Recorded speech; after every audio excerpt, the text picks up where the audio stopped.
2024년 12월 10일 화요일 아침을 여는 생명의 큐티 시간입니다.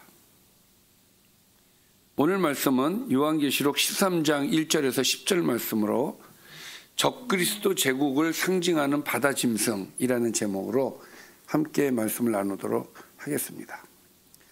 자, 오늘 말씀 들어가기 앞서서 어제 말씀 좀 간단하게 보겠습니다. 어제는 12장 전체를 다 봤어요.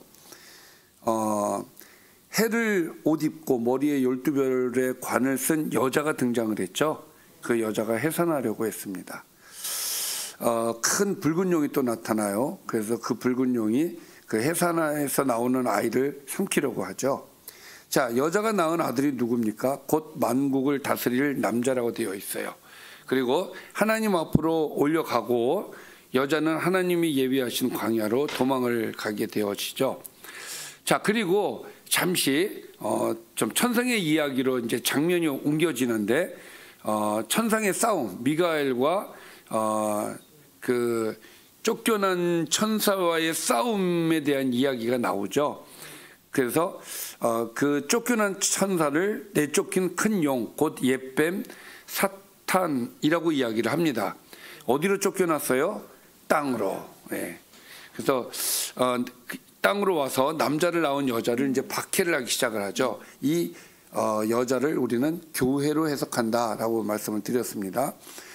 또 하나님의 계명을 지키며 하나님의 증거를 가진 여자의 남은 자손과 싸우려고 용이 모래 위에 서 있다라고 말씀하시면서 이 용은 끊임없이 성도들과 싸우려고 하고 있다라는 말씀을 어제 드렸어요. 그렇죠?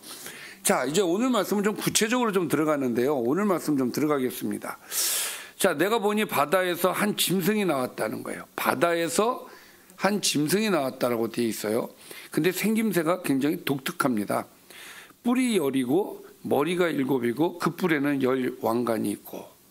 자, 이게 생김새예요. 자, 10개의 뿔이 있습니다. 근데 머리는 7이에요. 그러니까 그래서 이것을 좀 머릿속으로 상상하기가 좀 어려워요. 왜냐하면 머리가 10개고 뿔이 10개면은 한 머리에 뿔이 하나씩 있구나라고 생각을 할 텐데 그게 아니라 머리는 7인데 뿔은 10이란 말이에요. 그리고 그 뿔 위에다 왕관이 하나씩 이렇게 씌워져 있어요. 여러분들 각자 알아서 상상하십시오. 중요한 것은 짐승이 등장을 했다는 거죠. 이 짐승. 자, 그 머리들에는 신성모독하는 이름들이 있더라. 자, 그리고 여기서 우리가 좀 주목해야 될 것이 신성모독입니다. 짐승과 신성모독을 좀 잘 연상해서 생각을 했으면 좋겠습니다. 자, 생김새에 대해서 이야기를 하는데 내가 본 그 짐승의 모습이 이렇습니다. 표범과 비슷하고 또 그 발은 곰의 발과 같고 입은 사자의 입과 같고 전체적으로 봤을 때는 표범 같은데 발은 곰의 발, 또 입은 사자의, 그러니까 곰발바닥이 굉장히 크죠. 또 사자 입이 또 크죠. 뭐 어쨌든 또 표범은 좀 날렵하고 어쨌든 요한이 본 생김새가 이렇다는 것이죠. 자, 일단 여기서 짐승에 대해서 좀 얘기를 하면 짐승과 용은 어저께 우리가 용을 봤죠. 이제 앞으로 용이 나옵니다만 이 짐승은 그 용의 하수인으로 생각하면 될 것 같아요. 자, 여기 1절과 2절에 보면은 이 묘사된 짐승이 나오는데 이 짐승은 다니엘서에도 좀 비슷한 내용이 나와요. 7장에 보면은 나오는데 다니엘서에도 이제 바다에서 4짐승이 올라오거든요. 4개의 짐승이 올라오는데 사자, 곰, 표범, 10뿔 가진 짐승 이렇게 가지고 올라옵니다. 이 4짐승은 그 당시에 이제 이스라엘을 괴롭힌 4제국을 상징하는 것으로 우리가 보는데, 자, 어쨌든 그런 비슷한 모습을 한 짐승을 사도 요한이 이제 보게 되는 거죠. 그래서 이 짐승은 이제 앞으로 하나님과 어린 양을 대적하는 적그리스도로 보는 것이 맞고요. 좀 더 디테일한 것은 좀 나중에 여러분들한테 좀 설명을 좀 하도록 하겠습니다. 짐승은 적그리스도다 이렇게 생각하시면 되겠습니다. 자, 자, 용이 자기의 능력과 보좌와 큰 권세를 그에게 주었더라. 자, 용이 누구예요? 사탄이라고도 하고 마귀라고도 하고. 자, 그 땅에 쫓겨난 이 용, 큰 용이라고 되어 있죠. 그 용이 짐승에게 무엇을 줬다고요? 보좌와 능력과 보좌와 큰 권세를 줬다는 거예요. 이 용은 우리가 잘 이해를 해야 될 것은, 이 용은 미가엘 그 천사장과 싸울 정도로 능력이 있는 존재예요. 영적 존재입니다. 그러니까 자기가 갖고 있는 그 능력을 이 짐승에게 줘서 짐승이 이제 용이 원하는 것을 하게끔 만들었다는 것이죠. 그것이 이제 아까 4번에서 나오는 신성모독하는 일들을 자꾸 하게 만들어요. 하나님을 거부하고 다른 것을 섬기게끔 하는 그런 그 일들을 이 짐승이 하게 된다라는 것이죠. 자, 그의 머리 하나가 상하여 죽게 된 것 같더니 그 죽게 되었던 상처가 나음에 온 땅이 놀랍게 여겨 짐승을 따르고. 자, 머리 하나가 상하여 죽게 되었다는 얘기는 제가 나중에 좀 설명을 드리는 걸로 하고, 일단 이걸 먼저 이해를 하시면, 온 땅이 놀랍게 여겨 짐승을 따르게 되었다는 거예요. 이 땅에 있는 세상이 짐승을 따르게 되었다. 자, 그 말씀을 좀 머릿속에 기억을 하시고, 또 용이 짐승에게 무엇을 주었죠? 권세, 뭐 능력과 권세들을 주었죠. 보좌도 주고. 자, 용이 짐승에게 그런 능력과 권세와 보좌를 주었기 때문에 우선 이 짐승은 용을 경배합니다. 그러니까 이 짐승이 하는 역할을 지금 번호를 매겼어요. 자, 용에게 경배합니다. 그리고 사람들은 용과 짐승에게 경배를 해요. 땅은. 그래서 누가 이 짐승과 같으냐, 누가 능히 이와 더불어 싸우리요. 그러니까 절대적인 존재로 이 땅에 있는 사람들은 그렇게 생각을 한다는 것이죠. 그러니까 그 정도로 능력이 있다. 이게 짐승이 하는 것을 보고 사람들은 그렇게 생각을 한다. 또 짐승이 과장되고 신성모독을 말하는 입을 받았다. 자, 반복되는 내용들이 좀 있어요. 그렇죠. 과장됐다라는 말은 아마도 말을 좀 표현을 좀 과하게 한다라는 표현으로 이해를 하면 좋을 것 같습니다. 그래서 신성모독을 하는 입을 받아서 또 42달 동안 일할 권세를 받았느니라. 그러니까 여러분, 그 42달이라는 말은 계속 나오죠. 3년 반, 한때, 두때, 반때. 자, 이것을 우리는 이 기간을 상징적인 표현으로 언제라고 우리가 해석을 한다 그랬죠? 예수님께서 부활하시고 재림하시는 사이, 그러니까 지금도 해당 사항이 되는 것이죠. 그러니까 이거를 문자적으로 해석하는 사람들이 있어요. 근데 우리 입장은 이것을 상징적으로 해석을 해서 기간을 그렇게 본다. 그래서 이 말이 계속 반복해서 나오는 거예요. 이제 42달이라는 말이. 자, 어쨌든 짐승이 역할을 할 때가 언제냐? 42달 동안이다. 지금이다. 자, 또 짐승이 입을 벌려서 하나님을 향하여 비방을 합니다. 그러니까 지금 그 짐승이 하는 역할에 대해서 얘기를 하는 거예요. 첫 번째는 뭐라고요? 용을 경배해야 해요. 두 번째, 짐승이 입을 벌려 하나님을 향해서 비방합니다. 그의 이름을 비방을 해요. 뿐만 아니라 세 번째는 그의 장막, 곧 하늘에 사는 자들을 비방합니다. 또 네 번째, 또 권세를 받아 성도들과 싸워요. 근데 이겨요. 성도들과 싸워서 이깁니다. 마음이 아프죠. 예. 또 각 족속과 백원과 방언과 나라를 다스리는 권세, 이 권세 위에 있다라는 것을 우리가 알 수가 있죠.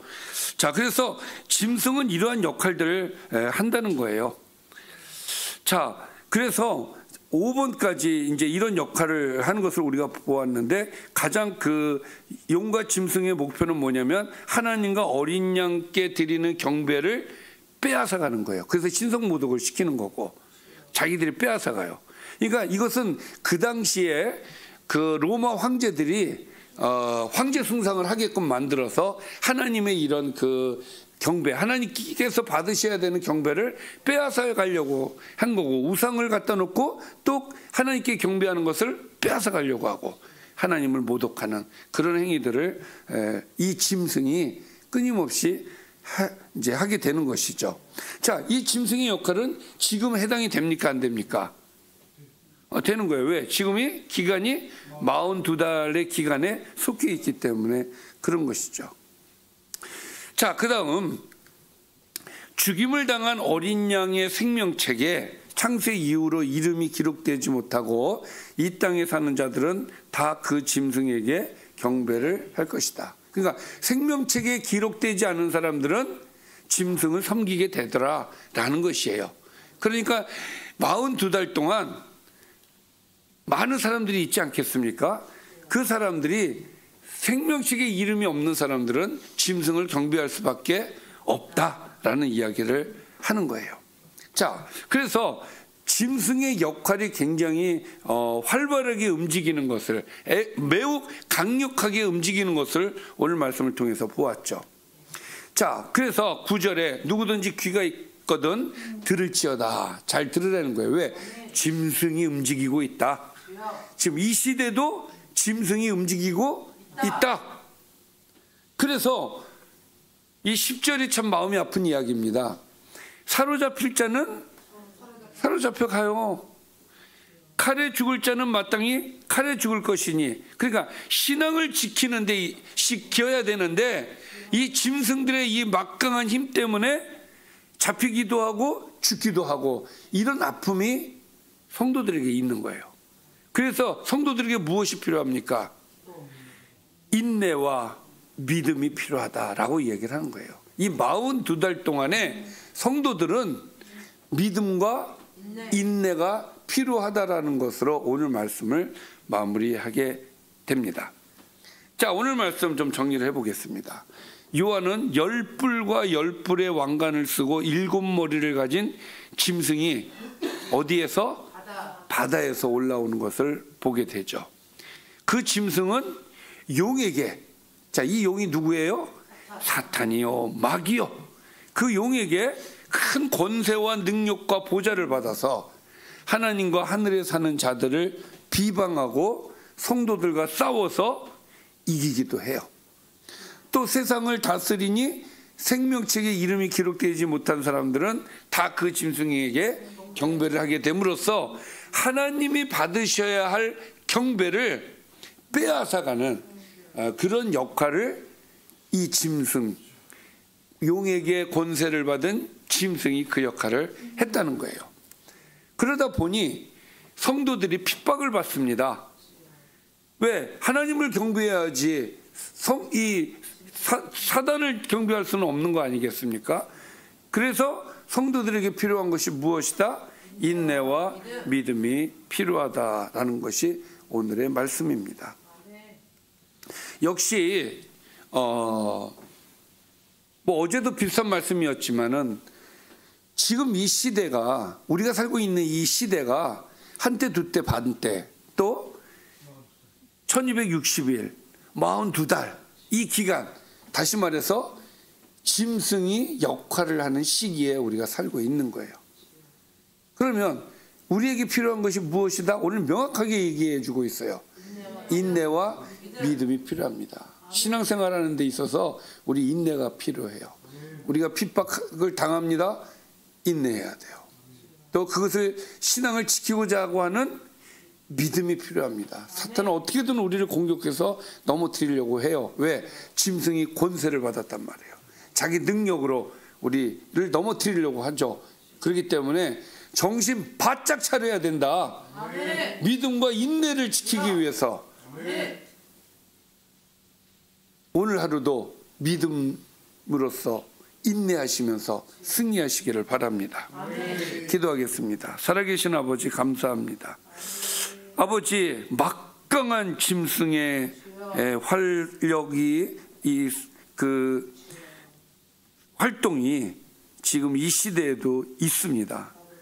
주님, 이것을 우리가 기억하게 해주시고 우리가 믿음과 인내로서 우리의 신앙을 잘 지키고 하나님께 경배와 찬양을 올려드리는 주의 백성이 되게 하여 주옵소서. 예수님의 이름으로 기도드리옵나이다. 아멘.